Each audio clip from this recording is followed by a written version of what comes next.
Hi, guys. Hello. Greetings. Hey. Hello. What's up? Guys, we have a big special show tonight. We have a packed house. Of course, we have Mark, Steven, and Jeff from Hummy's VR Comedy. Of course. Still haven't subbed this out to anybody yet, but haven't ruled that out either. We also have some guests with us, Alex and Skeeva from Between Realities. Between Realities. That's us. What's up? They're here. Thanks for having us. That's them. Yeah, thanks. course. Thanks, guys. Thanks this is for awesome. joining us. Yeah. Thanks for Very coming. excited.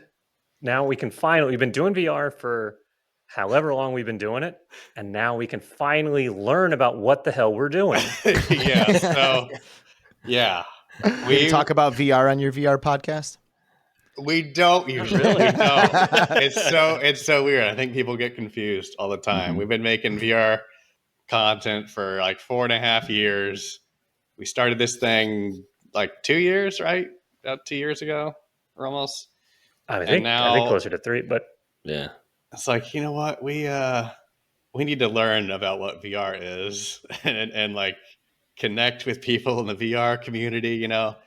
And you guys, I see you guys all over the place. I see your podcast all over the place. You're in VR news and stuff. So we're excited to have you on. Oh, heck yeah, man. Very cool. Thanks. So I watched a bunch of your episodes and I was like, wow, these guys didn't mention VR one time. But it was funny. So, you know, there's Thank that. you. Okay. Yeah. my favorite joke that comes up from chat and Twitch pretty regularly from when people come in, usually new people, some long timers too, is 1, this is not VR, and 2, this is not comedy either. They get very pissed off and confused, and I get it. It's lying, but I get it. It's a big joke. You know? Yeah, we have the one thing, and then we just stamp that name on everything. Well, you guys Easy. are VR, or no, you're Hummy's VR Comedy. That's who you are. That's your brand. And this is the Hummy's VR Comedy podcast. I mean, it's on them for looking at the name and trying to derive anything from it, you know? There we go. That's true. It is They'll their figure it fault. out. Yeah. It's all your audience's fault. Absolutely. Yeah. Yes. I mean, you have to be an idiot to watch this anyway, I think. That's absolutely right. Yeah. Yeah. We agree. Our stuff, No disagreement. our stuff, it takes a while to catch on to what we're doing. If you ever do, or stick around that long. But first, we've got a little business to take care of. We've got our word. And guys, Alex and Skeeva, if you would like to play along, you are more than welcome to. We are currently doing words from other languages that don't have English translations. There's not a one-to-one version of the English language. This week's word is Yakimas. Wow. I give you guys the word, and then you have to tell me what the definition of that word is and what country it comes from. Can you spell it? I can. Okay. Will you spell it? I will. Yes. Okay, thank you. It's better. See, That's better. You get it. Yakamaz. Yakimas. That reminds me of that Leslie Nielsen joke where what was the movie where he goes up to someone and says, "Oh, excuse me, do you know where the hospital is?" And they say, "Yes," and they walk yes. away. I believe it's Airplane when he's walking Is it really? through the terminal. He asks somebody who's walking like across a different direction, and the other guy never breaks stride, just keeps on moving. I know. Yeah, I think that's Airplane's Was it Airplane? literally timeless comedy. Like, I'm pretty sure that movie will be hilarious for the rest of time. forever. Yeah, that's right. It's so good. I agree. And oddly enough, this is 2 episodes in a row now that we've brought up Leslie Nielsen. Oh yeah! Wow. So no conspiracy, just interesting. Okay. 3 episodes is a conspiracy, but we'll see if we hit that. Anybody have any guesses for the word? Yakimas. Yakimas. It is when you have thrown up too much meat. And that comes from the country where they have a lot of meat, Poland. Poland. A lot of meat in Poland. Yep. That's not a bad guess. We'll see. Yakuza. I think like Yakuza. Maybe it's Japanese. Maybe it's some kind of a fighting move. Oof, that sound yeah. I like that one a lot, actually. My imagination went wild when you said that. I saw like Street Fighter and like Hadoukens and stuff like that flying out. Yes. Okay. Yes. Exactly. I'm gonna say Yakima's is Russian, and it's when the ice is too thin to walk on. Whoa. Good one. Wow. Okay. That might be the smartest guest we've had on this podcast. Or does he Guest? know how to Yes, you're use right. Google? Oh. Hey, no, Yeah. I'm no cheating on this podcast, not this one. Okay. Thank you. Thank you. What's Skeeva, Yakima's, Skeeva? That's obviously when you throw up on your mom, right? Okay. Yeah. Yeah. Dude, I that comes Yakima's with, your mom last night. Just a little Yeah, Yakima's. it's from like Yemen or something, right? I'll go with that. Yeah. Yeah. Mhm. All right. Isaac, There we go. we've covered a lot of places. We got one of us has to be right. One of you has to be right, except that you're not, which is interesting. Maybe possibly more interesting than the word. The definition of this word is the reflection of moonlight on water. That's beautiful. Yeah. And Wow. it's a Okay. Turkish word. Turkish. Turkish. I was close with the Turkish meat.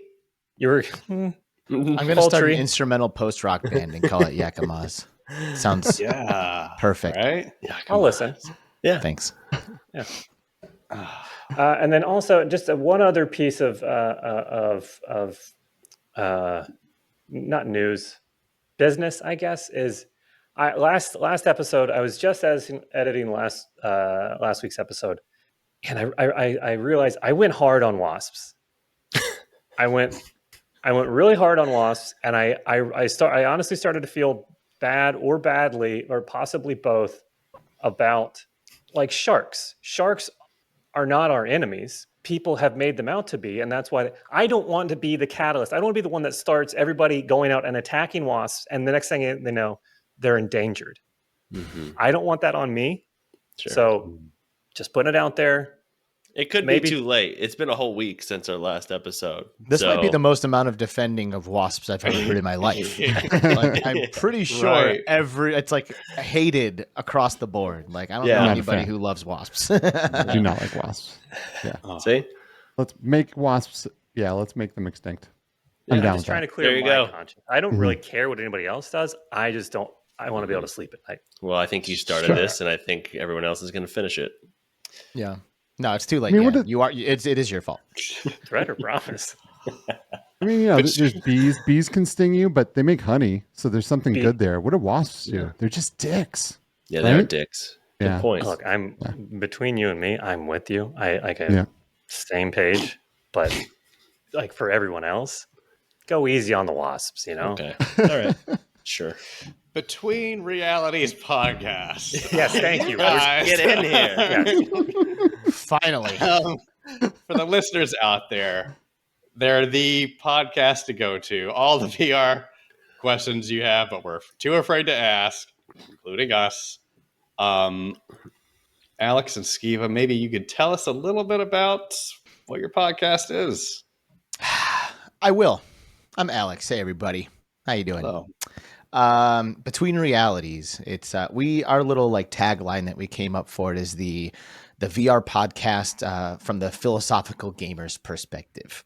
You know, we love VR, right? And we're gamers first at the end of the day. It was our love of gaming, I think, that ultimately led us to enjoying virtual reality.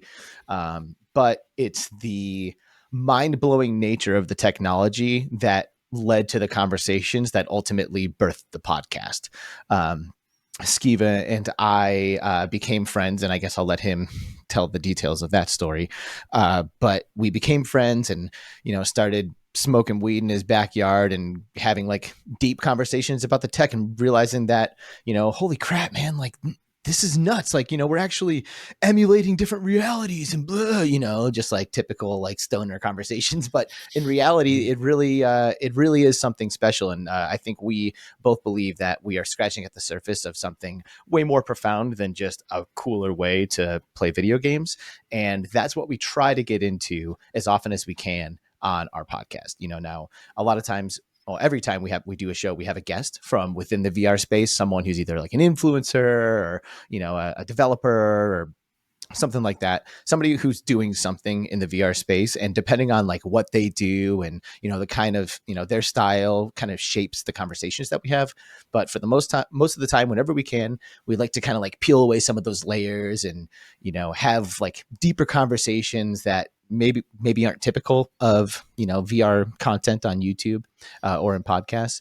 And we try to have as much fun as possible while we're doing it. It's very candid, very conversational, very chill, lots of laughs. What do you think, Skeeva? Anything that I'm missing here?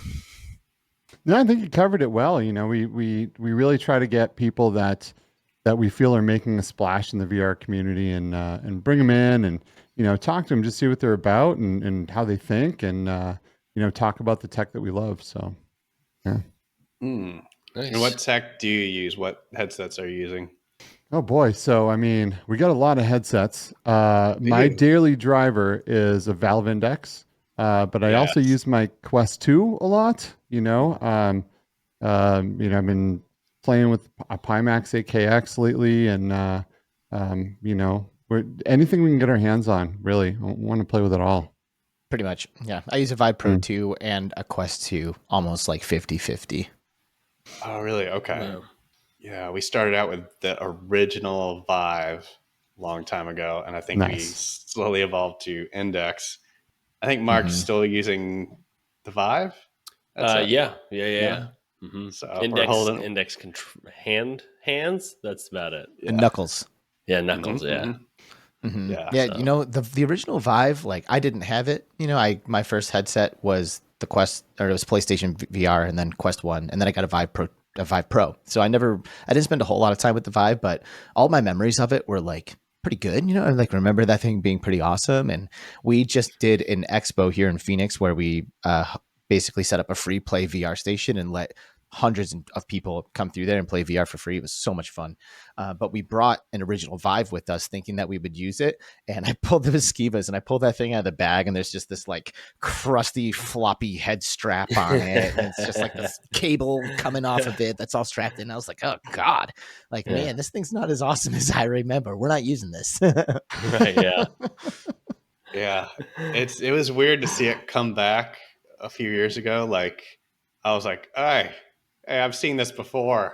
Back in the 90s, I think it was when that first one came out with the huge machine you would step into with the huge thing. And I remember waiting.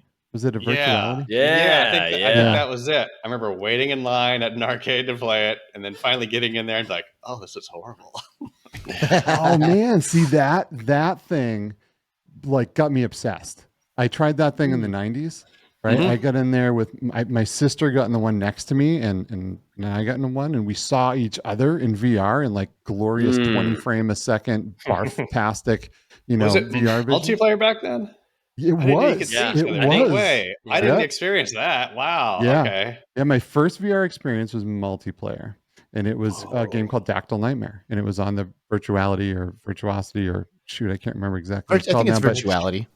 Oh my God, I remember that name. Yeah. And I thought it was, oh dude, it melted my brain. Like it wasn't that I thought the tech was perfect right then and there, but I saw like the whole future of this technology and where it was going to go, and the types of things that were going to be capable in it. And it just, ever since I was completely obsessed and, watched the Lawnmower Man 8 trillion times, and couldn't wait for VR to be a thing. So. Dude, I just watched it 2 nights ago. The Lawnmower Man.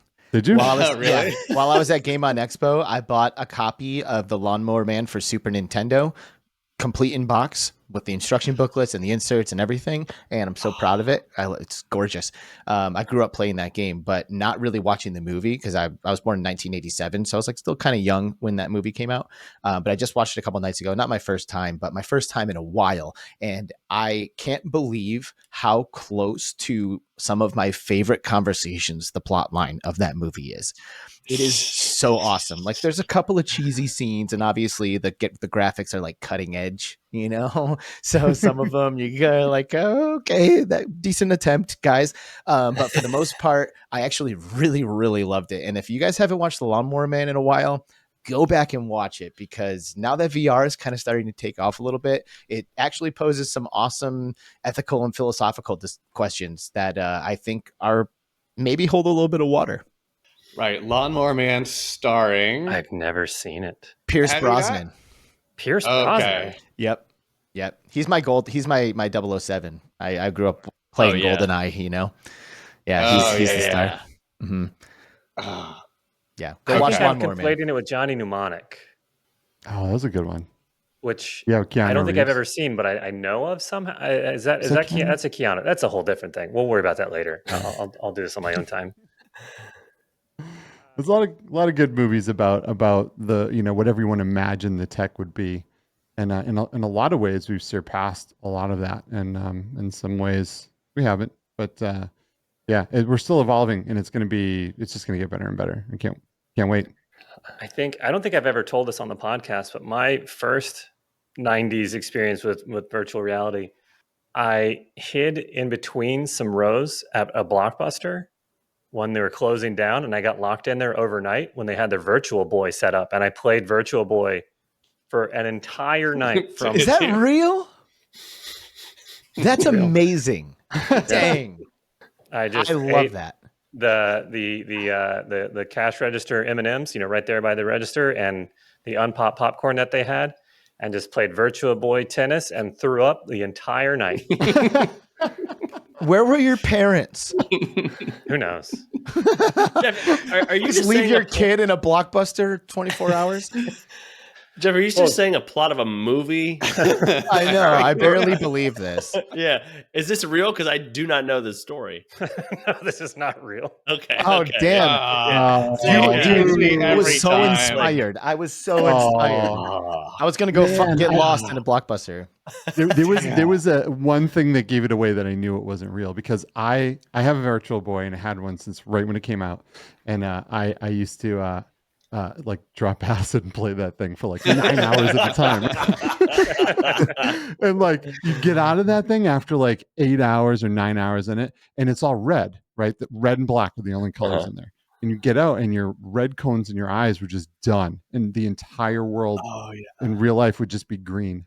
Like everything was just green afterwards. Yeah. Dude, it is crazy what looking at screens for a long amount of time will do to your eyes, which is, I can totally understand why they say like you got to be 12 to put a VR headset on, because I'm pretty sure it will absolutely fuck you up if you're not careful. There was a time when I spent 2.5 days straight doing nothing, like literally nothing, but playing The Legend of Zelda: A Link Between Worlds on my 3DS. And if you've never used a 3DS, they actually used stereoscopic 3D on that device. So you could look at it, and like that shit popped out, and it had depth, and it was really, really, really cool. And I did nothing but use that for 3 days, 2.5 days. And I finished the game. Closed it up. That was fun. Let me go play a regular computer game now. And I went and sat down at my computer, and I shit you not, those 2-dimensional images on my screen were 3D without any kind of stereoscopic or anything. I literally trained my eyes to see 3-dimensional images by doing nothing but staring at that stereoscopic image for 3 days. And no way. It was tripping me out so hard. I was fucking freaking out. I was like screaming at my remotes. I'm like, oh God, guys, like this is so crazy. Like this is in 3D right now. And it's wild, man. Your eyes can definitely adapt and get shaped, and should be careful. How long did that last for? That effect? Just the night. Okay. I woke up in the morning and it was all gone. But probably for 2 or 3 hours after I was done with that play session, just regular, standard, flat screen cartoon images were Jeez. Weird. Well, it's like the Rock Band effect, where you play that for long enough, or Guitar Hero, and you see everything wave scrolling upwards. Yeah. Oh, dude. So you guys know the game The Tetris Effect? I don't know if you've ever played it, but if you haven't, that is a highly recommended experience. It is beautiful, and like it's like soul touching. I was like fighting tears the first time I played it. It's so good.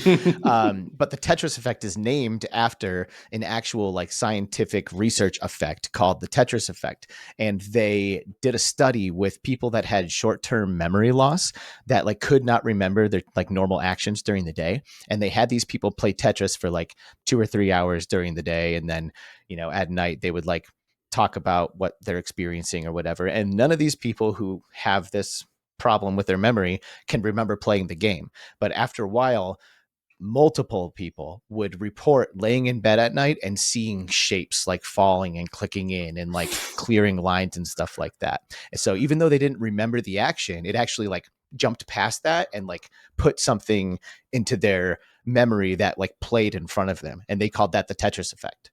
Wow, that's like Golly. Queen's Gambit or something. Up on the Yeah, ceiling. It's exactly, just- exactly. But Oh. but you don't remember playing the game. So like out of nowhere, you're seeing these shapes, and you're like, "Whoa, what's this? This is pretty crazy." I don't remember playing.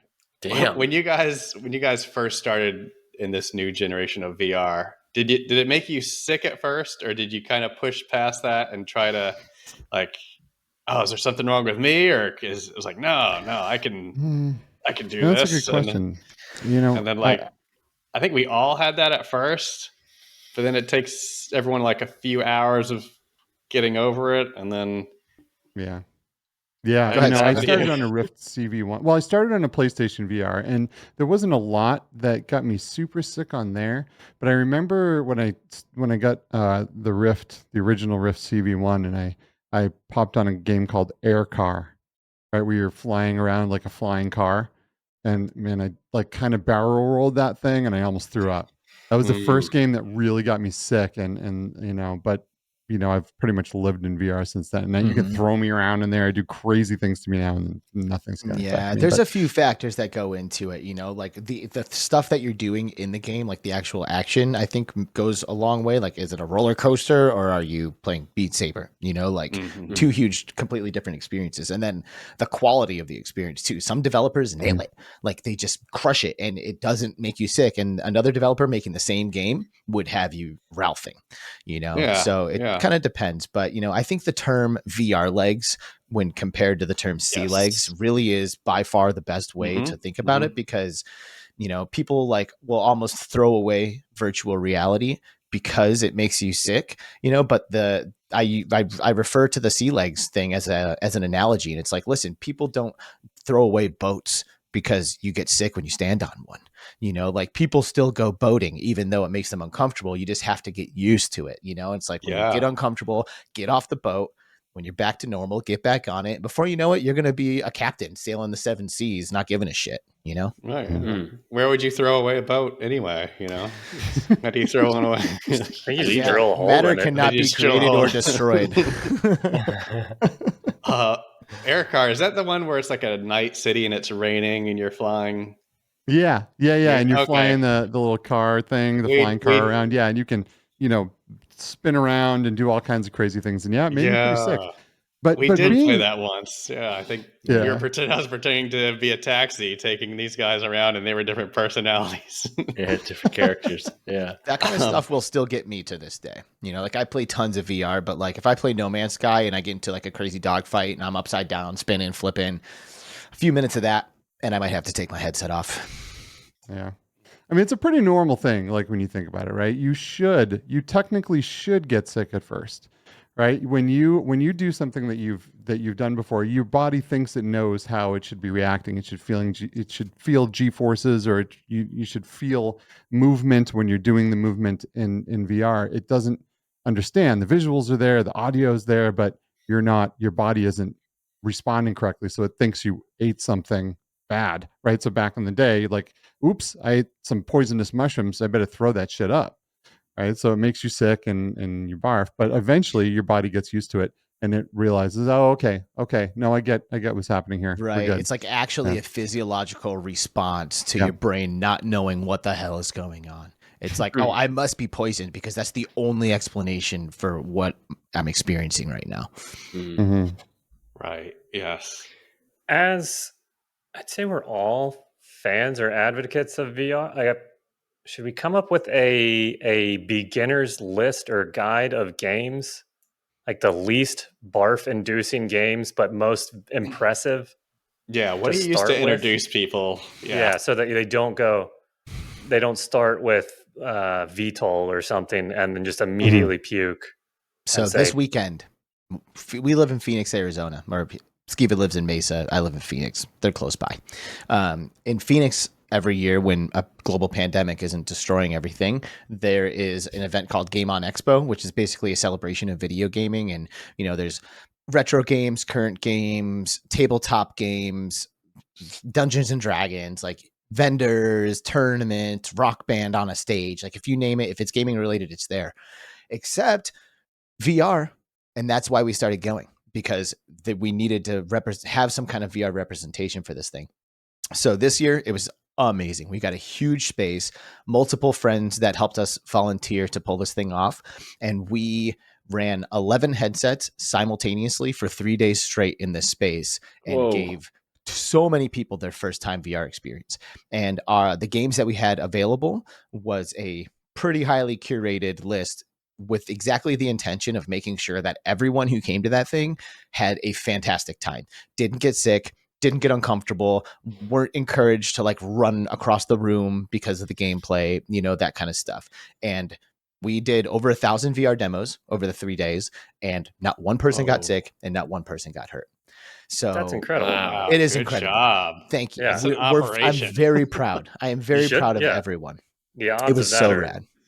Mm-hmm. So most of the games we did close calls. We did, but games that don't move you through space is a huge one, right? I love Beat Saber for first timers because there is nothing in Beat Saber that encourages the player to move their feet at all, like, with the exception of a wall coming in. But you can explain to someone that you lean for those, not run, and you're pretty much good.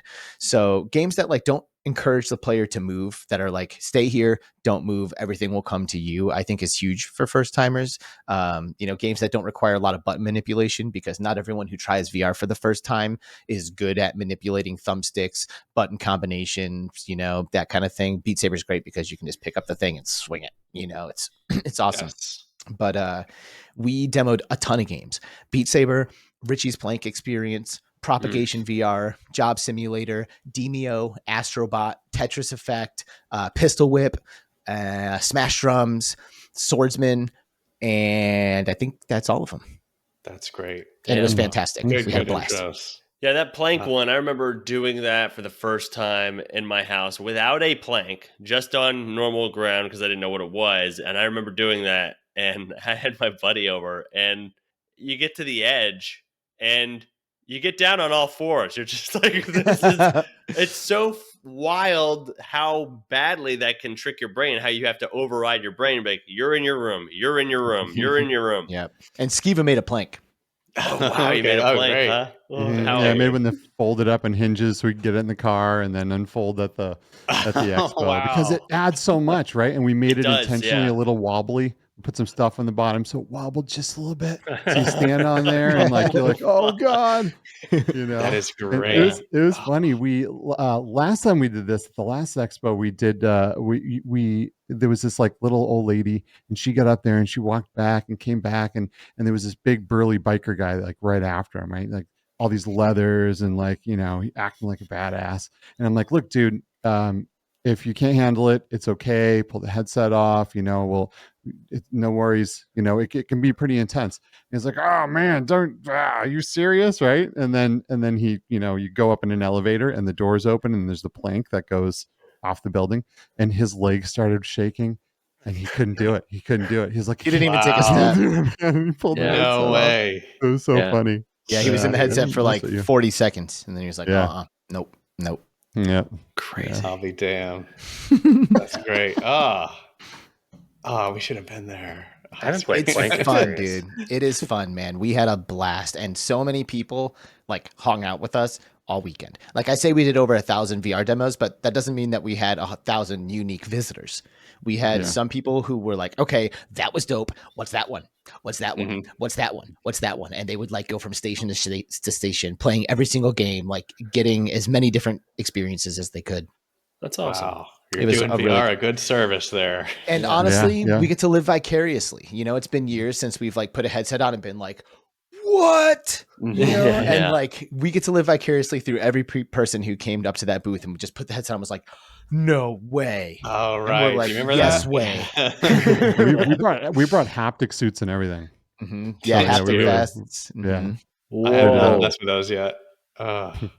I'm afraid to. Yeah, the haptic suits plus a horror game. I don't know if I could.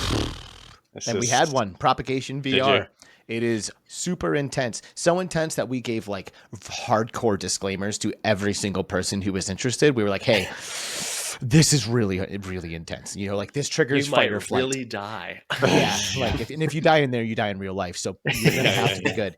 And then there was like 8-year-olds and they're like, sounds great. Put me in. And we're like, where are your parents? And the parents are like, send them.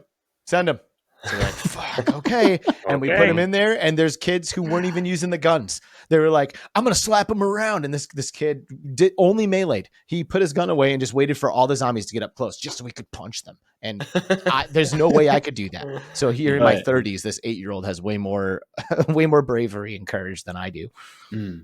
That's funny. Hilarious. Yeah, it was good. That was the one game that we had a close call with. Yeah, somebody almost fell over. Yeah, and it was someone that said, you know, they came over with their girlfriend and they're like, she has to do this. And I'm like, yo, you don't have to do this. You know, I'm like, this is super intense. Are you okay with like really scary things being right up in your face? And she's like, oh, I'll be fine. And I'm like, all right. But, you know, a zombie got up in her face and she backed up and kind of ran backwards a little bit, tripped over a computer, knocked over a tripod, almost went over a table, and Alex caught her. So that was the only close call we had. You guys were prepared. Jeez. Well, I mean, dude, you can see it starting to happen. Yeah. Like, she's like stumbling all over the place and screaming, and it's like, okay, we better spot this because I have a feeling it's about to lose control.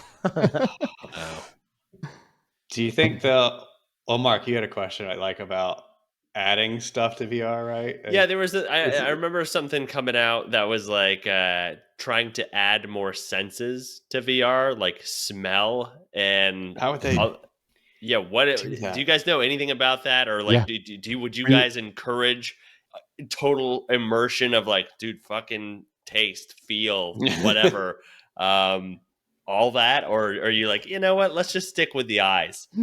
I'm gonna go with yes on all of those things. Okay. Right? Yes, bring it all. We have good friends of ours that are helping to make the smelling module for VR. Really? Yeah. Wow. Yeah, it's called the Celia is one of the couple of them that are out there, and it's pretty awesome. It's pretty awesome. They have an experience where you're like on a dock thing in New York. What was that? What is that place with the, I don't know, with all the amusement rides and stuff, right? But you're walking along and you can smell the popcorn. Coney Island. Yeah, like a Coney Island type experience. Yeah. And you're walking along, you smell the coffee, and you go by a donut place and you pick up the donuts and you smell them, and it's like, wow, that's legit. I mean, so why would you just stop at vision? Yeah. Right? I mean, you want it. Right. VR is about immersion, right? But the way our bodies work, it's not just sight. Right, it's sight, it's feeling, it's touch, it's smell, it's you know, it's all of these things, and you know, sound. Obviously, good sound is so important to a good VR experience.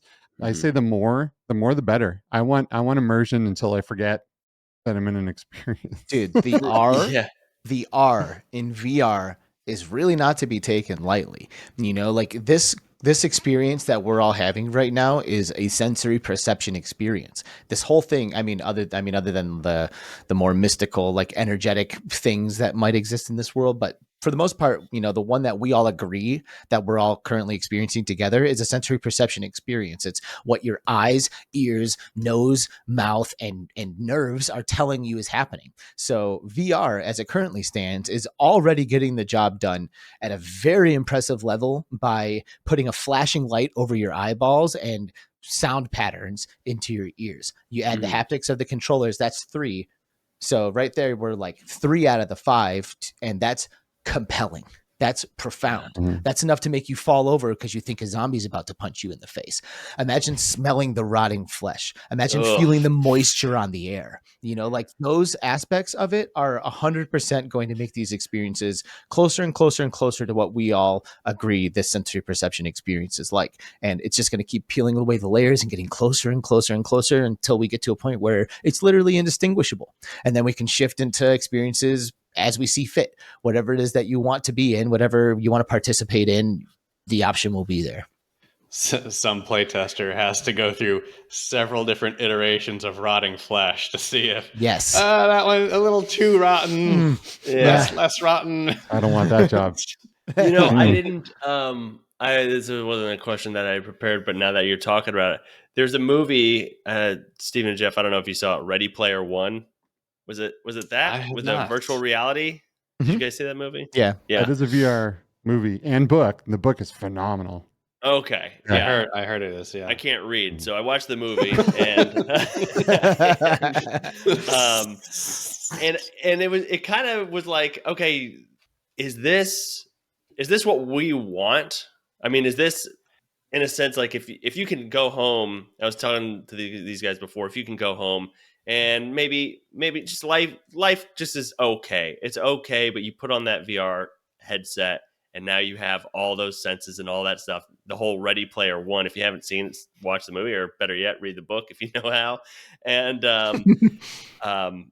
just that whole life. Do you think that is a good thing? I mean, it kind of gives people an escape, right? But you're even talking about like people like buying fucking land now in like, I don't know. What, you guys think that's just insane, or is that like? I think it's cool as shit. I mean, so I'll start, and I'll say that personally, I kind of feel that like Ready Player One is almost the like steampunk version future of where VR could potentially be going, like zipping up a suit in the back of the van with an omnidirectional treadmill that you're using your real legs to push around. Like that is like, I think it's like a potential path, but I almost view that as like the dirty steampunk dystopian style path, like, or cyberpunk dystopian style path. What I think, if I had to guess, the future where I see this kind of stuff going is more like along the lines of something like lucid dreaming, where like you're experiencing a reality and you can shift it based on your intention and based on your willingness to shift it. Like, I don't know if you've watched a lot of Black Mirror, but Black Mirror does such a good job of taking some stabs at like how tech in the future might actually manifest itself. And there's an episode where this guy enters a virtual space that's like the Starship Enterprise. He's like the captain of a Star Trek ship, and how he gets in is by putting this little M&M shaped bead on his temple, and boom, he's gone. It like shoots into his brain, like hijacks the electrical impulses and creates the reality for him. That's kind of where I see this kind of pushing forward, less like gears turning and electrical impulses, like on the suit and stuff, and more like getting in here and getting it at the source, so that way I don't have to use my real legs to run. I just shift into an experience where I'm perceiving all of that like a dream. And then I wake up and I'm like, oh, that was dope. Crazy. Yeah. I think I may have seen that episode, but I was listening to one of your episodes where you mentioned lucid dreaming, and I think, Alex, you're able to. I've done it before. Okay. I've done it before. It is. I have not been able to. I've tried. There's like a training thing you do where you try. It's no joke. A lot of people say that they do it, and I don't believe them, to be completely honest. Really? When I went lucid, it was insane, like blew my goddamn mind. I was like, holy shit, this is reality. Like, this feels exactly like everything else that I experience. Like one to one, like your brain does not know the difference. So when you realize that you're awake in a dream, it's like questioning it right now. Like you have to literally be willing to question this. Is this a dream? And you have to say really confidently to yourself, yes or no. I like to check the time, and like verify the date and time. It's like, okay, it's 6:53, August, whatever, like that is the date and time. I can't be wrong about that. There's like confirmations that you can do. That's right. Did you do the reality check or have the token that you looked at? You have to do it every day. If you do it all the time, it will. See, because here's the thing. When I first started getting into it, I thought that I was going to enter this like realm of I don't know, of like zero consequence. Like I can do anything I want. I can will into existence any experience that I would like. So let's like go lucid and then invite 100 supermodels over and go crazy like Rick and Morty when he hangs out with Unity. So I remember one time I went lucid and I looked over at a park bench and she was there. She was gorgeous, like waiting, you know, and I was like, oh my gosh, like there she is. And then I'm like, oh, what am I going to do? Like walk over and like start removing this woman's clothes or something? Like it's fucking weird, you know, like you still are quintessentially yourself, even though you're dreaming and even though you can realize that you're in this consequence-free environment. So it actually started to get me to change my life a little bit because I needed to be willing to embrace opportunity when it presented itself in a way that was conducive to my character and say yes to things and like be pushing forward, because so often I would find myself presented with opportunities to do stuff that I would enjoy, but like I prevented it or I stopped it or I wasn't willing to let go of something. You know what I mean? So I do think that by exploring that path, you can actually learn to live a life that is more liberating. And I think that some of those behaviors actually translate, and they have to translate because you are you here and you're also you when you're dreaming and asleep.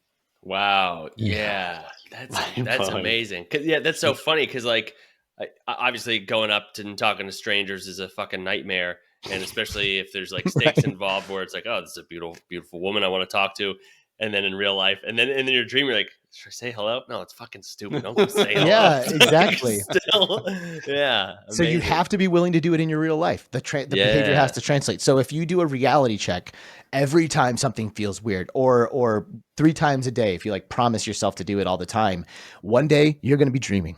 And one day you're going to look at that coin or whatever, and it's going to not be there. Or the time is you're going to look at your phone. And it's going to be like not even readable. And you're going to be like, wait a second. No.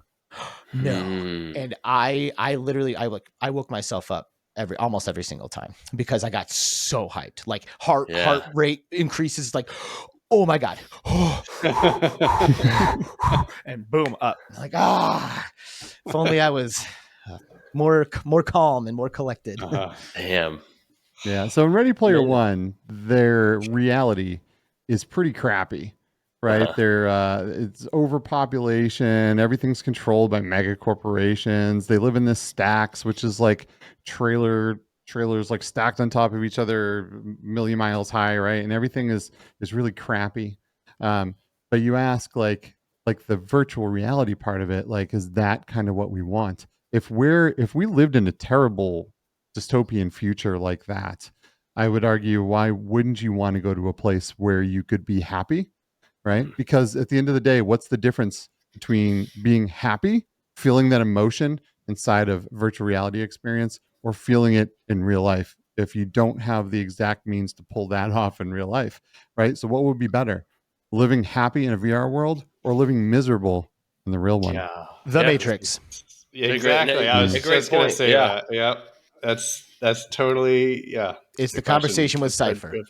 It's the Matrix. Like that is the question. And I would say, I would argue, I would maybe be Team Cypher in the Matrix when it comes down to it.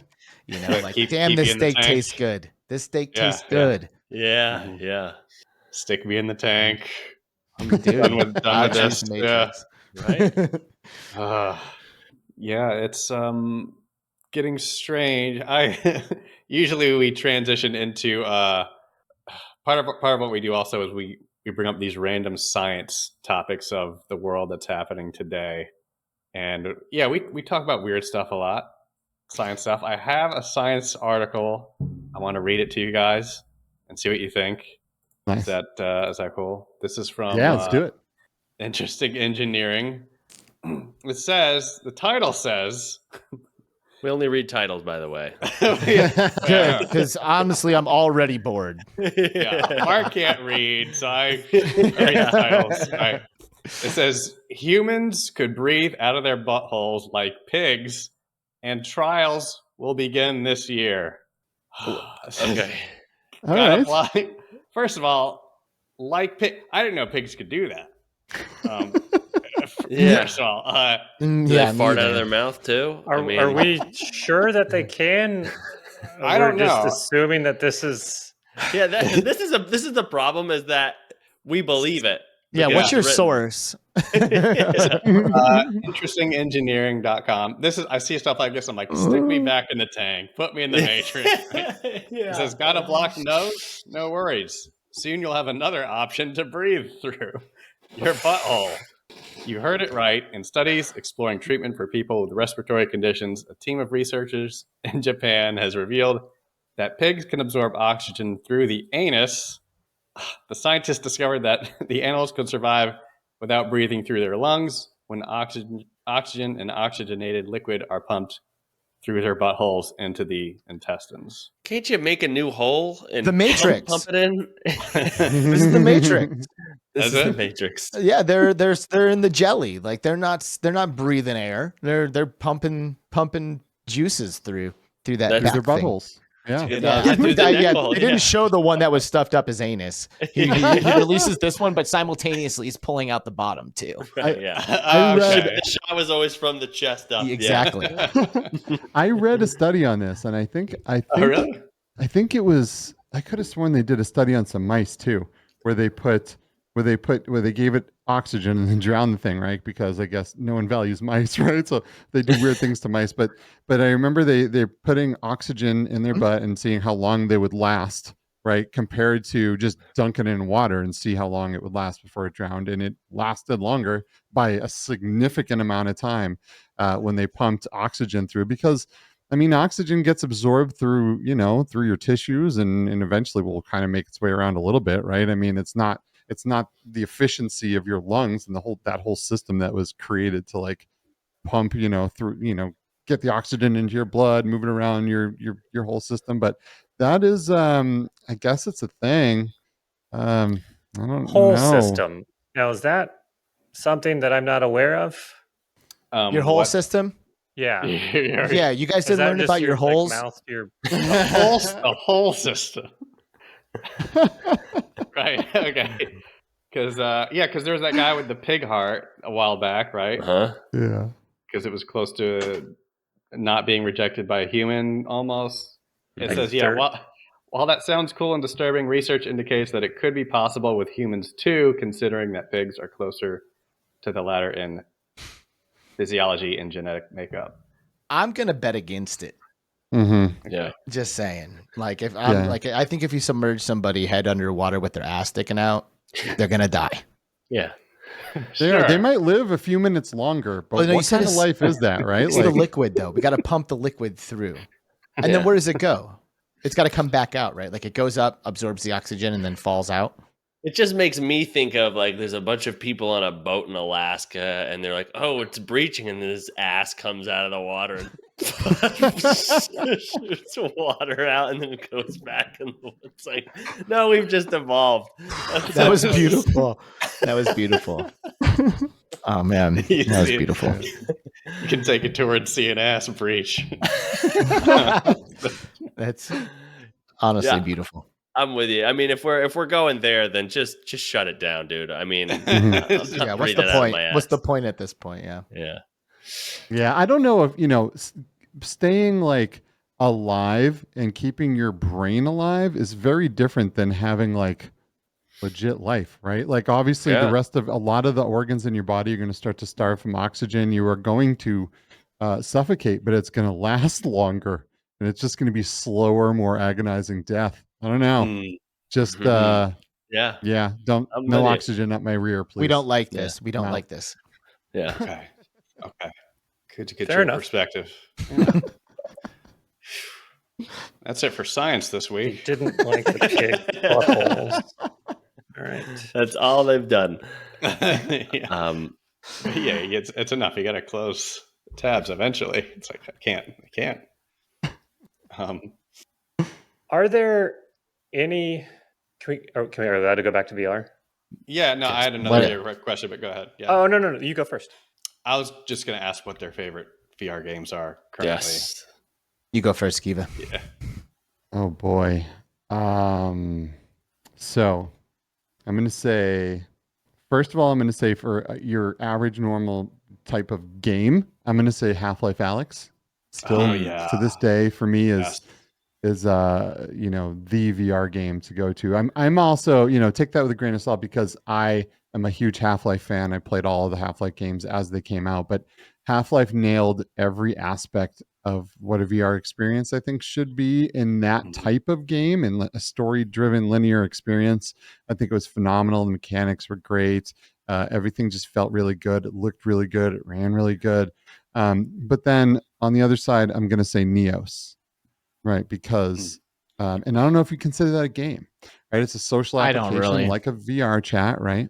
And but you go in there and you can do anything, and you can hang out with your friends and have a good time and experience something new every single day and every couple minutes of every day. And like literally, it's your full imagination realized. Anything you can think of can be created in there. And I'm not even exaggerating. It's like it's unbelievable. So I would say Half-Life Alex and Neos. Neos, that's a great. I haven't spent enough time in Neos, and I need to look back at it. But yeah, I'll bring you in, man. Alex. I'll bring you in there. I'll melt your brain. Your face will hurt from smiling the entire time. Really, Really? It is. Okay. There's so much novelty to everything that's happening in there. It's fantastic, and there's so much interaction that doesn't exist on any other social VR platform. That like you're constantly like, no way, that works. You can do this. Like someone will be like, here's a jetpack. You're like, what? You put it on your back, clicks on. You're like, no. You push a button, take off with it. It's like, Really? holy shit. Hell He yeah. throws a Pokeball Look at at you, that. and you're sucked into it, and Boom. pick Now you your up whole and throw you vision. around, Yeah, or they're like, throwing you. It's yeah. we're just scratching the surface here. Like it is. No Yeah, way. wild. There's Wow. nothing that can't be done. Literally nothing. Yeah. It is nuts. Okay, We're we got to missing check out that out. there. Jeez. Yeah, that was It is the Oasis from Ready Player One with not as good graphics. Mm.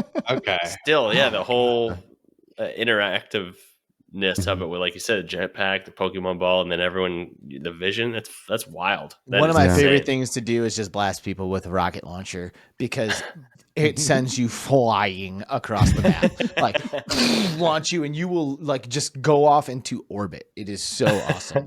I love just like sabotaging people's conversations with it.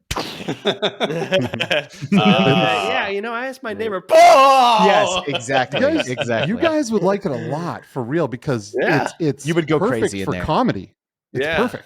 Okay. Like you can make anything happen, right? And if you get like super into it and you get really nerdy, you can change anything on the fly. You don't have to leave VR to make anything, to change anything. You just zap it with a dev tool. You open an inspector window and you can change every aspect of every single thing. Add Right. drivers to it, add physics to it, add everything, manipulate colors and textures and just literally anything. It's Yep. bananas. If my rocket launcher doesn't launch you hard enough, I can change that. Turn it up. I just open it up. Wow. Add the knockback times 10. There we go. Okay. Note to the All right. editor: add in the Willy Wonka "Come with Me and You'll See" song at this point. That is perfect.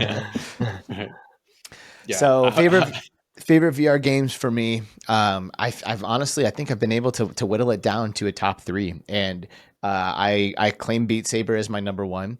I am a former and I guess formal martial artist. I am a former musician. And I still play instruments every now and then, but I used to play in bands and stuff. And in my opinion, Beat Saber is like the perfect blend of those two things. I feel like I'm practicing martial arts with the swords, and I feel like I'm playing an instrument while I'm connecting with the music and the haptic vibrations and the controllers and everything.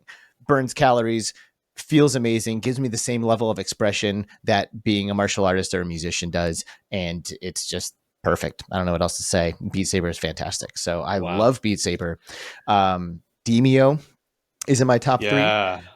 It's so good. The hours just slip between my fingers when I play Demio. It's the perfect blend of RPG, team play, and one of the things I love about it. And shout out to my boy Aspen Darkfire for making this observation. But I love games like World of Warcraft, MMORPGs, stuff that you can go in and be a team with your friends. But when you're doing stuff in real time with your friends, you could have the most epic play in the world. Like you could activate your damage reduction things and stay alive in the moment when it was really, really important. But everybody else was so busy also being really, really important that you don't really share any of those moments together. And in Demio, it's turn-based. So when someone pulls off an epic play, we're all there watching. We all see what happens and we all celebrate those moments together, which I think separates it from a lot of those other games where you're working together on a team trying to pull shit off. It's just comfortable. I can sit there and drink White Claws while I play it. It's fantastic. So Demio is in my top 3. And then After the Fall for action and also I haven't played that. co-op gameplay. Every single time I play After the Fall, I think to myself how badass it is. Like, it is Really? so fun. It is the best zombie action style shooter I have ever played. If you jump in there with friends, it is a riot. I Incredible. love it. Those are my top Incredible. 3. Wow. Yeah. Okay. Wow. Great Yeah, After the selection Fall there. definitely is my third as well.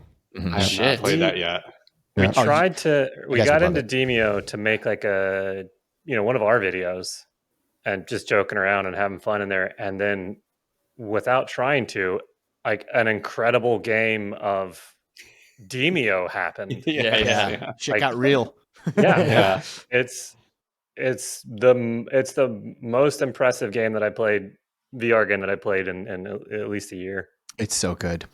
Yeah, I Have you been remember in there after- recently? Have you seen the updates they've done recently? For Demio? Demio? Oh yeah, I play it all the time. They have a room, like a changing room where you can change your clothes. They have a model painting room where you can paint models up close. Mm-hmm. So crazy. We did Demio as one of our demos at Game On Expo this weekend, and everything else we kept to like 10, 15 minutes and then rotated people out of the headset and allowed them to go and get back in line for another experience or the same experience, whatever they wanted to do. But just to keep things flowing, we kept each play session to about 10 to 15 minutes. Also to keep things safe. We had a lot of younger folks in there and whatever. But Demio, on the other hand, anytime somebody wanted to play Demio, we put the headset on them and we left them alone. And almost everyone who did that was in there for over an hour. They played the tutorial and then they started up a skirmish, and we didn't see them take that headset off forever. And we just let them sit there because we know what kind of game that is. And we want people to get a really good Demio experience. At first I thought that was like the worst game to demo ever. Like, it was going to be so hard for people to get a compelling experience by putting the headset on and sitting down and playing Demio in the middle of a fucking expo. But they did it and they enjoyed it. And people would take the headset off and be like, okay, I see what's going on here, and then like immediately like opening up the Steam page and learning more about it and stuff. It's got that effect. It pulls you in. Yes. Yeah, for real. I'm going to be at PAX West at the beginning of September, and if you want to come to the Resolution Games booth, you'll be able to play Demio with me. Hell yeah, man. Okay. Dude, I'm All like right. seriously considering seeing what I have to do to come out there now. I was planning on not going, but like now that I see all this happening, I'm like, man, Resolution, what if maybe Resolution Games will give me a pass, maybe I have those flight miles too. Like, the FOMO is already hitting me, bro. Like, if I don't go to this thing, I don't know what I'm going to do with my life. When is it? It's September 2nd through the 5th, I believe. Okay. Yeah. Oh, wow. Sorry, Mark, you were going to say something. Oh, okay, yeah. I don't have a ton of time to play games as much as I'd like. But I remember after we wrapped up with shooting our video for Demio, after that I was like, guys, I'll play this whenever you guys want to play this. That's how much it got me. So yeah, killer game.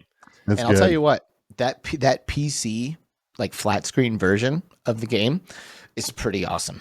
Yeah. My typical squad is made up out of my wife and 2 of my friends that I have from real life, and I am the only one in VR. All 3 of them play the PC VR version on Steam, and they all love it. They can see you in VR while they're they can playing see on me there. in VR, but Wow. honestly, it's like they're mostly paying attention to the board, like the way that the camera works. You can't just like pick your head up and look around as easily, but they don't play the VR version, and it is not hard to convince them to come and play with me. Like anytime we want to get it done, like everyone's like, yep. So if you love Demio, but like you have somebody in your life that is not a VR player, isn't going to buy a Quest, get sick, whatever it is, convince them to try the flat screen version, because I have a feeling you guys are going to have a really good time together, and you might even turn a Demio player into them, or you might turn them into a Demio player. Yes. Nice. Yeah. Great selection too. Wow. I still think, for me, Half-Life Alex is probably the most impressive to date. It's so good. For some reason, I'm a huge fan of VTOL VR. I don't know. It's just that's a cool. great flying feeling for me. And then they have later this year, actually before, like I think a long time ago, we played once in VR chat. We played a game of Among Us. Yes, we did. You guys were there. It was a long time ago, but Among Us, the official VR game, is coming out later this year. I say when it does, we should all get together and play around. Oh, for sure. Yeah. Definitely. Yeah. Okay. That was lovely. I feel bad for my neighbors from that night because there's no way you're not screaming your face off when you're playing Yes. that game. It's Yeah. like impossible not to yell. I was super impressed by whoever developed that game in VR chat, like the screens that you could witness while you were out of the round and the way it worked. I was blown away by just what people are making in there, you know. Mhm. I know, Now, it was really good. what I can't stop thinking about now is is there anything like that or to that level in Neos? There is a complete Among Us game in Neos as well. That's even better than the VR chat one. All of the tasks are doable.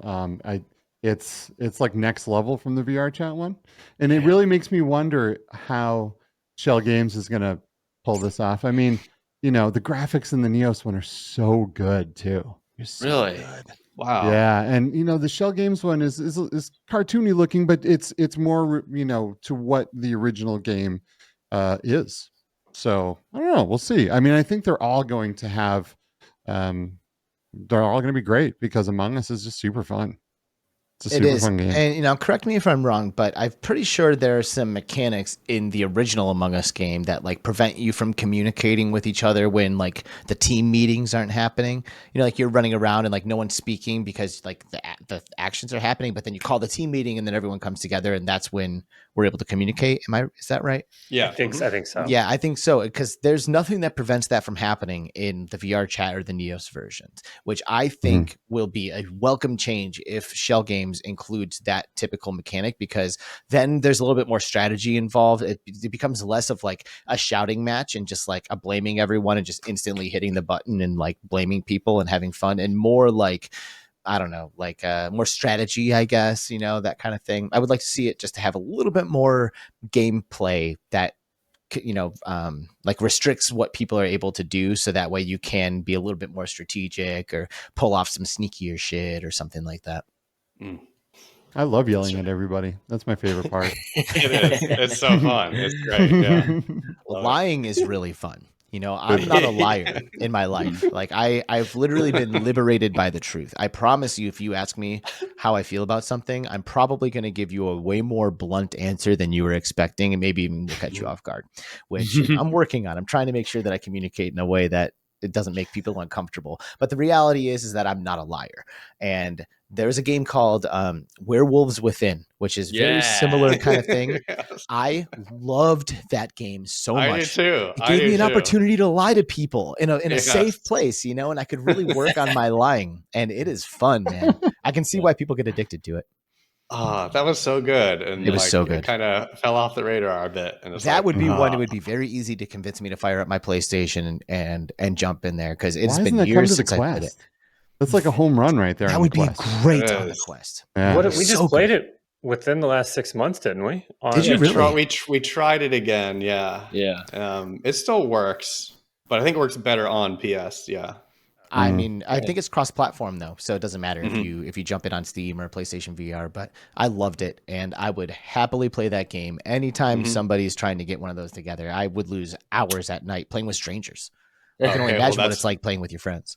Okay. That's another one we got to do then. Yeah. Yes, Okay. please, We'll make it happen. please, Werewolves Within. They're making a movie with that franchise. Oh yeah, No right. way. Yep. There's a Werewolves Within movie coming out that's based off of the game. That's right. Yeah. It's a sequel to Liar Liar, actually. It's in the same universe. It's the same universe. Yeah. Dude, Liar Liar is amazing. That is such a great movie. Someone was inspired to make a movie because of that game. Yeah. Or they just thought it was a convenient kind of universe to make like a Clue-esque kind of movie. Clue is based off a game. Werewolves Within. One of the people is a werewolf. Whodunit kind of thing. It's probably going to be fun. Yeah. Like, where does it stop?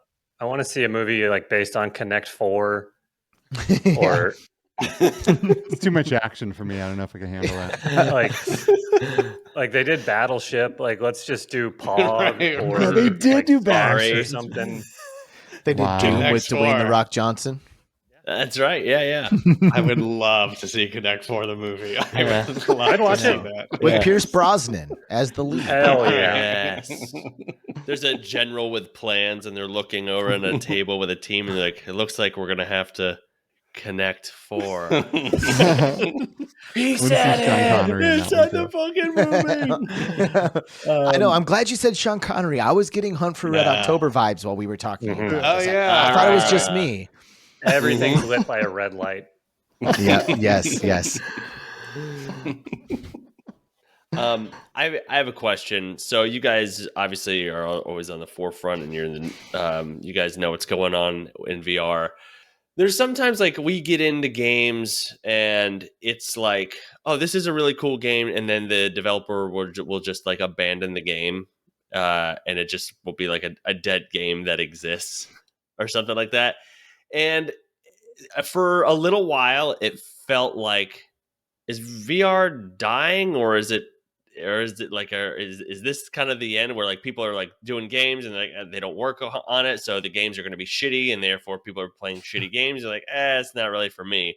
Obviously, we've all just talked about a bunch of games that are fucking killer, but I don't know. There, it seems like there's a little couple of months or maybe even a year that we were like looking at games, and it felt like VR was in purgatory. We're like, is this regressing? Is this advancing? I don't know. What do you? I mean, obviously, your friend's developing smells and stuff, so that's obviously people are trying at least. But like, I don't know. Well, Apple's coming out with one, right? And I'm sure that's going to be a whole thing. They are. That's going to be huge, man. Yeah, that's going to be huge. So I don't Skeeva, know. I think you should respond to this first. Yeah.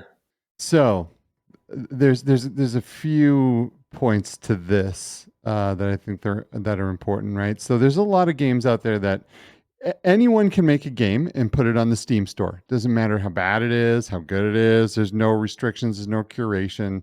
You can put a game on there. You can be a single developer. You can get a wild hair up your ass and be like, I'm going to make a VR game. I'm going to put it up. And hardware changes and things happen. And you're like, I'm not making a lot out of this because I suck at marketing. Nobody knows my game exists, right? And no one's buying your game. So where's the incentive for you to go in and spend more time working on it, right? There's a lot of good programmers out there that just are terrible at marketing their game. They're just really bad at it, right? So the player base dies. They're not able to keep up with the things that they need to keep up with. But you don't typically see that type of behavior like on the Quest store, for example. Right? Quest has the biggest ecosystem that there is right now. There's tens of millions of headsets out there. There's a lot of active players. And you don't really see any dead games, but you do see those on some of the bigger platforms where there's just a bazillion titles and you have to do things to make your game stand out. So people will play them. You know, there's some great games that I like to play. That just the devs, I don't know what their deal is. Like they need direction. They need, it's like any other business. It's, you could have a restaurant out there that's down the street from a bunch of restaurants that are doing great, but this one restaurant's doing terrible, right? It could be a million different reasons why. Maybe the game isn't that great, or the owner just abandoned it and it just has life problems, or they just suck. You know what I mean? There's just so many things. So I don't know. There's a lot of different reasons, but I think on the more popular platforms, you're going to see a lot less of that. Yeah. Okay. And, personally, I think that someone to follow for this question is Denny Unger, the developer of Pistol Whip, because I honestly believe that we're almost in this like chicken and the egg kind of scenario, right? Where like the developers need to have the funding and the money and the support to pull off the kind of experiences that are going to keep people playing for 5, 6, 7, 10 years. Like there's a MOBA called Smite that I've been playing since 2011. You know what I mean? I just play with my friends. It's something that we've incorporated into our lives, and that's just there, and to your point, VR multiplayer communities don't really do that. I think there's a few reasons why. I think adoption is a big reason. I think there's more people playing Smite than there are people in VR right now, and like that's a big problem. We need a lot of people. So in order for the experiences to come out that are compelling enough, that have the right IPs, that are just absolutely crushing it, the studios need to have the support and the funding and the time to be able to pull this shit off. You know, Pistol Whip has been out for a long time. It's a great game. And with that funding, now Cloudhead Games is working on something awesome. We don't know what it is. We don't know what the IP is, but it is going to be great. And that's why I say follow Denny, because he talks about that chicken and the egg scenario. You know, like he's a successful developer, and we still don't have Pistol Whip 2, the grand game that blows everybody's minds, you know, or whatever the IP is. It may not, maybe it won't be Pistol Whip, but the point is that you need to be successful in order to pull off the stuff that people want, but you can't pull that off without funding and putting something out that you can sell that's going to get some income coming, you know? So you make a game like Pistol Whip that maybe doesn't have like a huge community. It's not like, not like an online community, you know, which in my opinion is what really is required in today's day and age, in today's gaming. If I was making a game, flat screen or VR, I would make a free-to-play online multiplayer game that allowed you to pay for cosmetics as a way of monetizing the experience. Because if the game is good enough, people will download it for free. Cross-platform, I think, is another huge aspect that will help make a game successful. And I think it's coming in VR. I really do. I think we're starting to see companies put out games that are high quality, that are almost being used as stepping stones to get to where we're going. You know, we've talked a lot about like the future of VR and what that looks like. And, you know, we just did this expo where we had 11 headsets running in this on a 40 by 40 space. And every single one of them is like a huge ass brick that's heavy and uncomfortable. And it's going to look hilarious in 10 years. You know, like all those photos from that event, people are gonna be like, oh my God, look at what everyone in that space is wearing. Wow. You know, so it's getting there. A little bit of a chicken and the egg scenario, but I do believe that in the next 5 to 10 years, we'll start to see some of those GTAs, some of those, you know, Fortnite, some of those games that are easy to get into, really hard to put down, and allow you to connect with people on multiple platforms. Yeah, and you mentioned GTA as well, right? So it's important to think about how long a development cycle is for a game that can hold you for a long time. So Rockstar Games has a massive team that worked on Grand Theft Auto 5, and the development cycle on that was like 6 years, right? So if they started making a game like that when VR first started, right, like the new generation of VR, it would just be coming out right now, right? Mm-hmm. So like it's just, you know, takes time to make things like that. Yeah. Wow. I think you covered it. Yeah. Great answers too. Chicken of the egg. Next question. Next question. I have a question. Mark said something, you know, about Skeeva's friend is developing smells. Yeah. We've developed the new taste. Everybody's familiar with the new with umami, the flavor. Yeah. Would the new smell be Udaddy?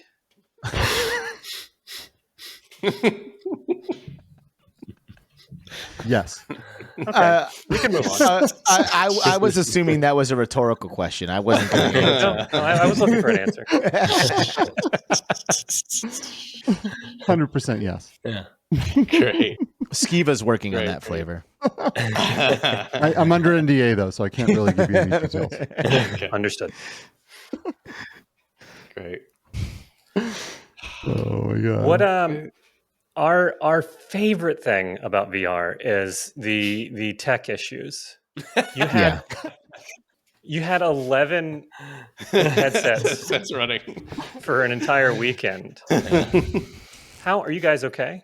Like everybody's blood pressure is okay? And we crushed it so goddamn hard, it's insane. Like, wow. I was blown away at the end of the weekend. Like, impossible to put into words how selfless everyone was, how generous everyone was with their energy and time, and how professional everyone was with the execution of this thing. It's mind-blowing, honestly. We had, multiple friends and family members step up to help us pull this thing off, and everyone just clicked. It was like a grandfather clock of gears just moving, and just kept everything flowing smoothly. We had a couple of ladies running a front desk, and they were like hostesses at a restaurant, like quoting people times, getting people in the queues for each game. Whoa. Like it was so awesome. Like the queues for each game were close to 2 hours long too. But no at the same time, Yeah. You got to remember too, though, that we're not your Joe and Sally Walmart, right? We are VR people, right? Like my day job, one of my tasks in my day job is to troubleshoot VR for VR arcades and like keep things going and make stuff work. So I'm in VR all the time. I'm troubleshooting VR all the time, and so is the case with some of the people that were there. And some of our friends that were there are just in it all the time and they work in it. So, we know a lot of the problems and we know some of the things that are going to be coming up, and we have a lot of resources to make things run smoothly and figure out problems fast. And, there's, especially PC VR, can have issues just like regular gaming can, right? Like there's so many different graphics cards and processors and motherboards and driver sets for every single one of them, and like it's a pain sometimes to make things work on a PC. That's why it's nice to buy a PlayStation, right? You plug it in, you stick the disc in, or you download a game and it just works. And that's kind of what's nice about the whole Quest thing, right? There's a lot of bad things about it, the data harvesting and all that stuff, right? But at the same time, you put the headset on, you click the game, and guess what? It just works. Wow. And that's pretty and I'll awesome. take this moment to say shout out to the sponsors that helped us with this thing, right? Like Pimax sent us 2 8KXs to use for this event. Holy crap. Meta sent us 4 quests to use for this thing. And Bobo VR sent us all of the head straps and battery packs we needed to hot swap batteries and keep the quest running literally for the entire event. We never had a quest battery die the entire time. So using the Pimax, though, Skeeva almost didn't get it up and running in time for the event. The Pimax presented some issues, but he managed to pull it off. Yep. Damn, man. Yeah, for real. Our sponsors were great. We had some game studios that sponsored us as well, like Resolution Games. Podem works with Smash Drums. Who else? There was Swordsman by Sin Studio. So we had some great support. But yeah, I mean, we're VR people, so we were able to keep it going and keep it going well. But to be honest with you, once everything was going, there wasn't a lot of issues. Things just worked. That's great. So a well-oiled machine happening. Straight up. Jeez. Tech issues are a bummer though. To this day, I'll fire up my index and like, oh damn it, where's my sound? Reboot Steam, reboot my computer, comes back. Okay, there's my sound. Like there's definitely issues. But we're getting, like I said, with the Quest and mobile headsets like Vive Focus 3 and the Pico Neo 4 that's coming and the new Apple headset that's coming. It's all more like a console. You turn it on. PSVR 2 is going to crush it, bro. PSVR 2. It is going to crush it. It is going to crush it. I'm so excited for PSVR 2. I think that's going to be the headset to own. Why? Absolutely. Why is that, dude? Because I think out of all of them, and maybe obviously I don't know as much about the systems and everything, it seems like PlayStation, the original one is on the lower end, right? It is. Now it is. Yeah. Right now it is. So you're saying the second version is going to come in and crush it.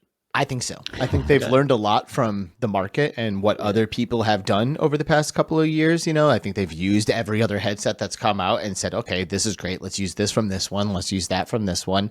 I think one of the reasons that PlayStation VR was so widely adopted is the fact that people already had PlayStations. You have a PlayStation, Christmas comes along. What's your gamer son want? I don't know. Let's get him another accessory. Oh, this thing looks cool. Bam.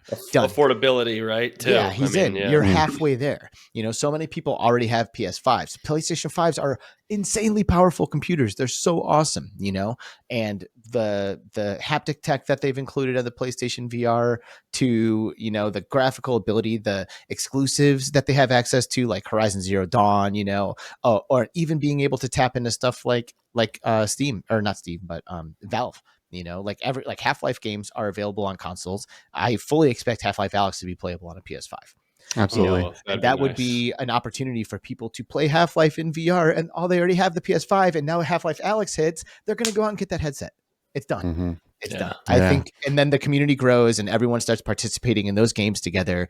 I don't know. I think PlayStation's going to, Have you guys used a PlayStation 5 with the adaptive triggers on the controllers? That's a point I was actually just getting ready to bring up, because I think that's the only innovation in this generation of console everything else is just more graphical close. power, which Yeah. we knew that was going to happen. Right. So as soon as you all started thinking, I was like, okay, the DualSense controller, Totally. however they incorporate that into their VR stuff is probably going to be amazing. And we'll those adaptive triggers are on the new PSVR 2 controllers. Well, there you go. So being able to like squeeze a gun trigger and have it like kick back on your finger and feel click different for every through, gun. you know, because like you can pull it a little bit, but then it goes, you know, and like to feel that.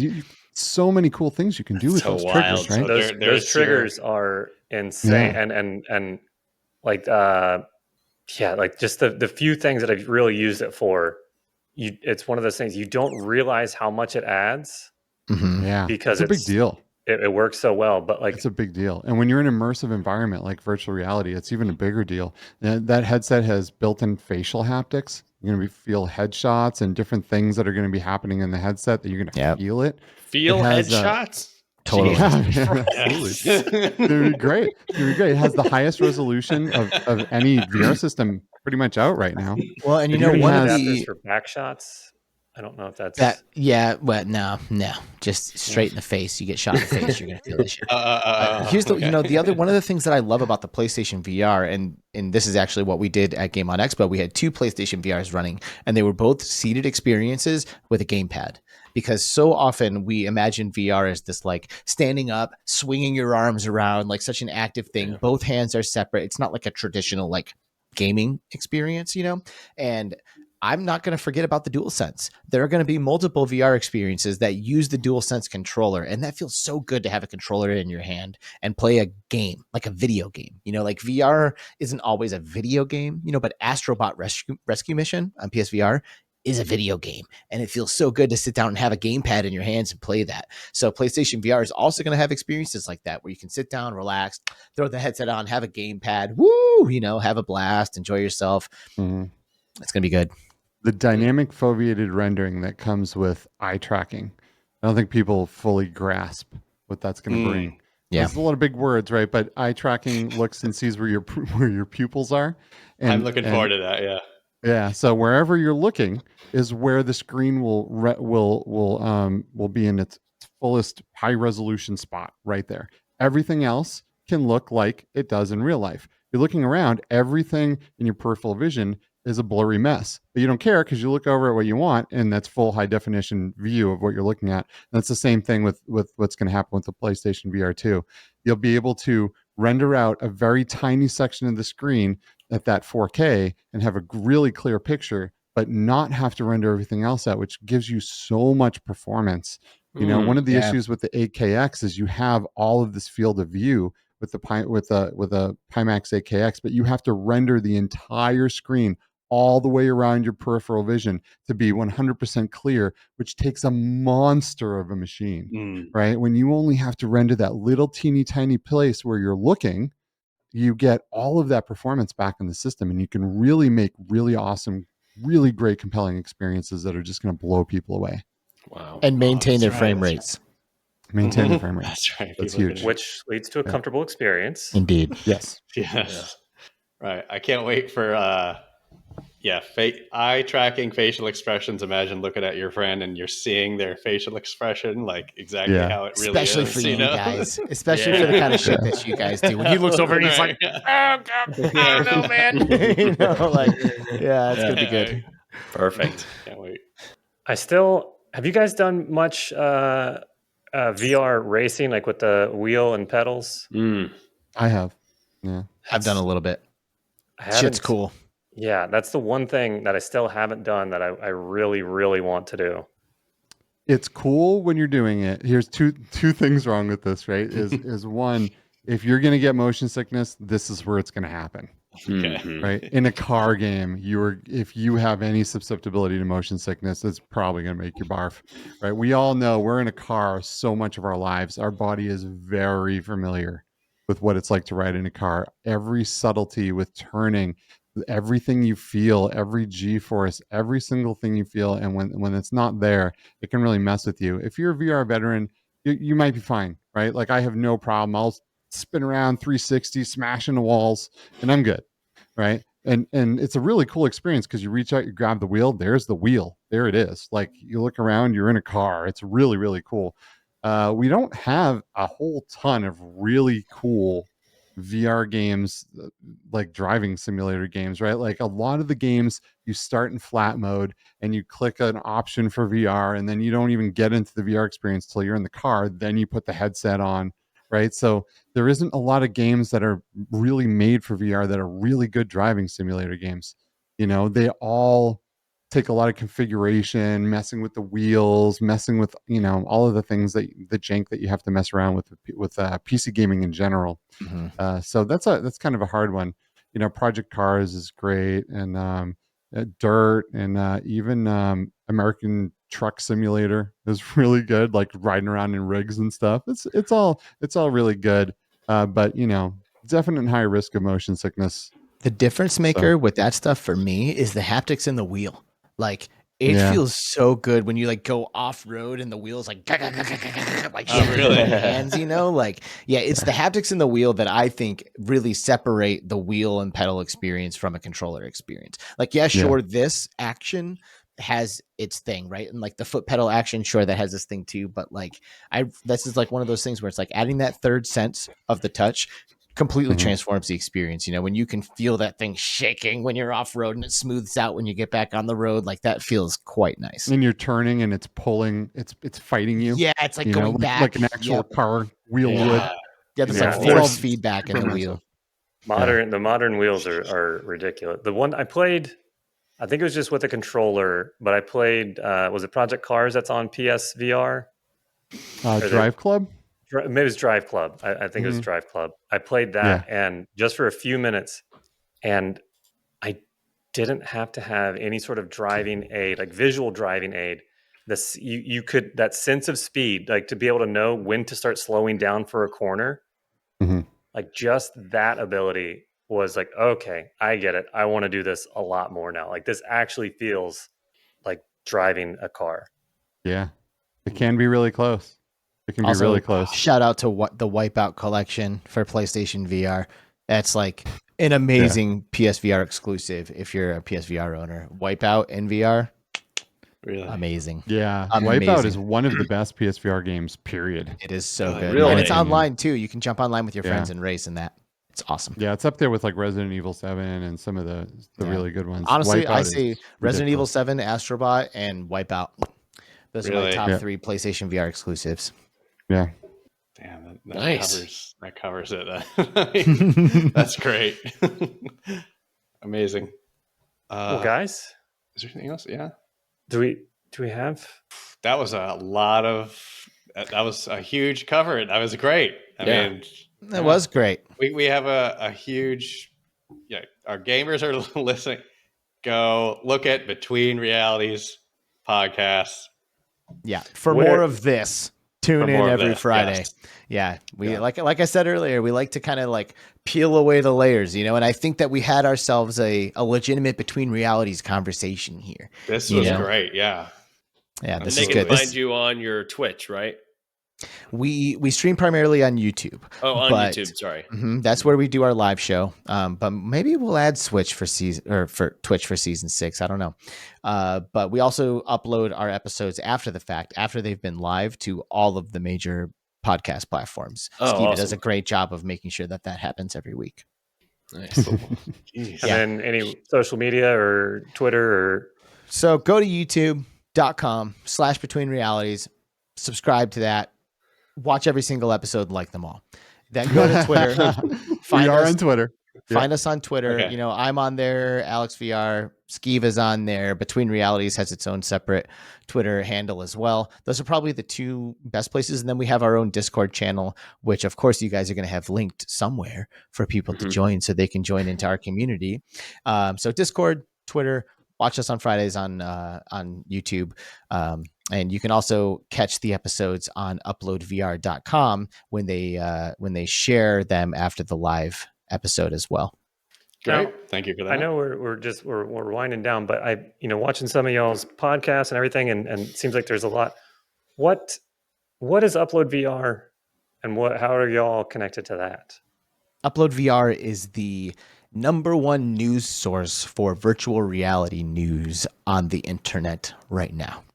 I mean, I don't have anything to back that up, but I'm pretty sure that's an accurate claim. Sure. Sounds good. Yeah, it is They are good. the That's largest. enough for our and Yes. I podcast. think Yeah, we the don't. best. Yeah. They're great. Yeah. So we are Upload VR correspondents. So we leverage their platform to brand Between Realities and hopefully grow our audience.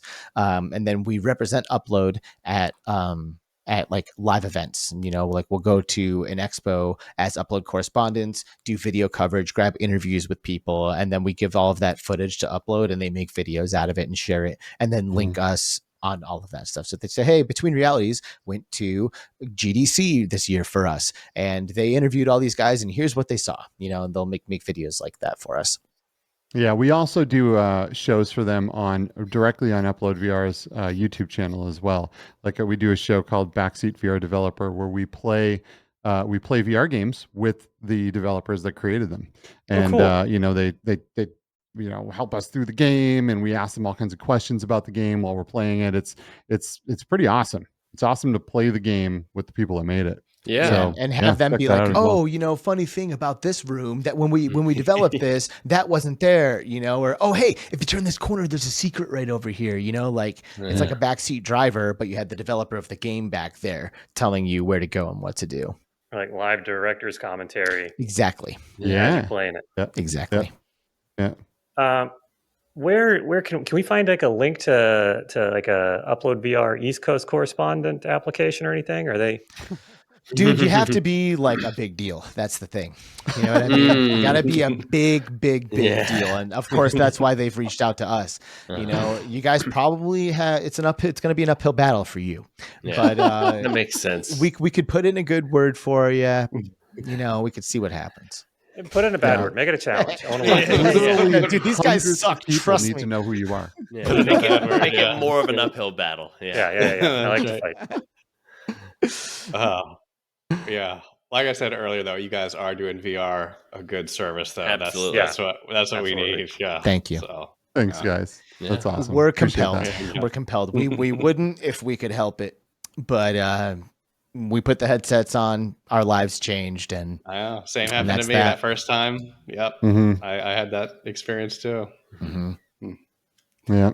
this has been really, really awesome, guys. Thank you so much for having us. And we know that you'll accept the invitation to come and join us on Between Realities at some point. Yeah, I want to see you guys next season on Between Realities. That'd be absolutely killer. I'd love to talk to you guys, and we can dive a little deeper into some of the magic that VR provides. For sure. Hell yeah. I'm there. Okay. Yeah, me too. Me too. Excellent. I'll fly out. I've never been to Arizona before. You guys do it all live, right? We do it live. Yeah, come on down. We'll send you a check. You know, you can buy your flights and. Hell yeah. Whoa. You heard it here. No take backs. You're not editing it out. Not editing that, Yeah, you said I could edit anything out. That. No. Or we can just have a Discord call. How about we do that? Yeah. That's fine. Easy enough. We Totally can do that fine. too. Totally fine. Jeff, Steven, and Mark from Hummy's VR Comedy. I'm just going to wrap this up for you if you don't. Sure. Take a crack at it. Thank you guys so much for hosting myself, Alex VR, and Skeeva from Between Realities. This has been an amazing episode, a great, healthy conversation, and I'm pretty sure the beginning of a beautiful friendship. Oh, Yeah, absolutely. Yeah. well done. Thank you both. Well done. That was good closing. Yeah. Yeah.